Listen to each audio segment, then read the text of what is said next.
Hi friends, ఈరోజు చేయబోయే recipe వచ్చి కాంచరకాయలు ఫ్రై. కాంచరకాయలు ఈ విధంగా ఉంటాయి.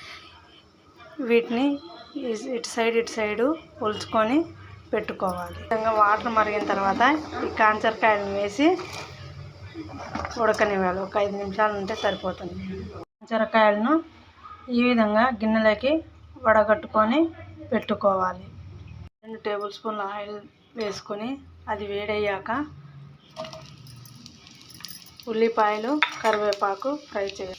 ఉల్లిపాయలు కొద్దిగా ఫ్రై అయిన తర్వాత ఉడకబెట్టిన కాంచరకాయలు వేసి బాగా మగ్గనివ్వాలి.